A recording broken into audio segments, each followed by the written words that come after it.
Af hverju valdi ég tómstund og félagsmálafræði? Ég held að sé kannski að því ég hafði unnið mjög mikið með börnum og fullorðnu fólki. Bæði hef ég unnið á leikskóla, félagsmiðstöð, unglingastarfi, svo hef ég unnið á hjúkrunarheimili, þannig ég unnið rosalega mikið með fólki og ég vissi alltaf að það var eitthvað sem hentaði mjög vel og svona félagslegi parturinn af því. Það sem mér finnst helst einkenna tómstund og félagsmálafræði er hvað þetta er ótrúlega mannbætandi nám og maður kemur svona einhvern veginn sterkari og betri manneskja út úr því.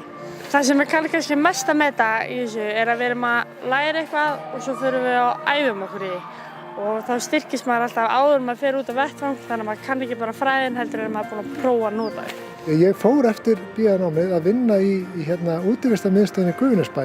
Þar sem skóla frístundarsvið Reykjavíkur rekur útivistarmiðstöð og útikennslumiðstöð og þar er verið að byggja upp þekkingarstöð í þessum fræðum sem að ég get mjög auðveldlega tengt núna við námið mitt í framhaldsnáminu.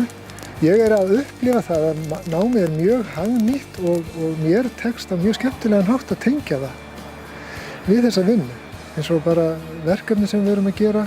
Ég fæ gjarnan að taka það í vinnunni hreinlega og vinna þá með ákveðna hluti sem við erum að gera þar. Mér finnst kennararnir í tómstund og félagsmálafræði algjörlega til fyrirmyndar. Kennslan er svona persónuleg, kennararnir þekkja þig og stemmingin í stekkarhliðinni er bara eitthvað svona góðsagnakennd. Það er allir bara eitthvað og allir þekkjast þetta.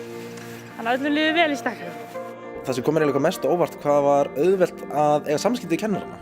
Kennarinn var ekki á öðru levelum að sjálfur, það var meira svona jafningjagrundvöllur. Það var mjög auðvelt að nálgast það og fá spurningar og fá svör tilbaka.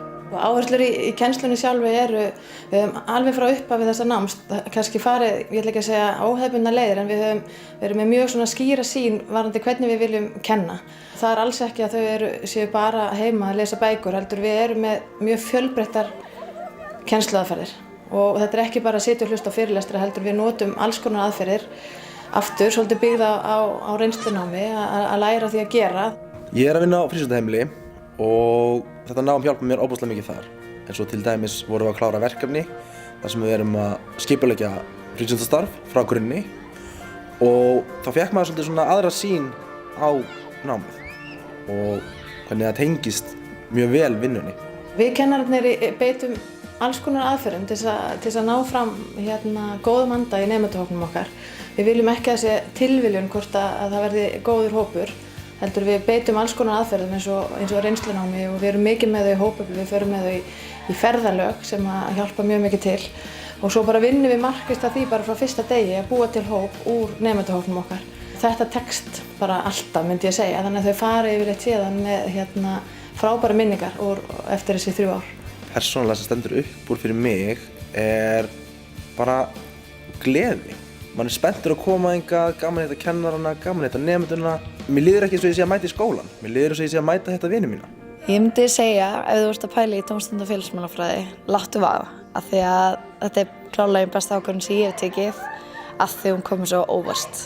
En maður er kannski ekki alveg viss að þetta er mjög góður grunnur fyrir svo margt annað.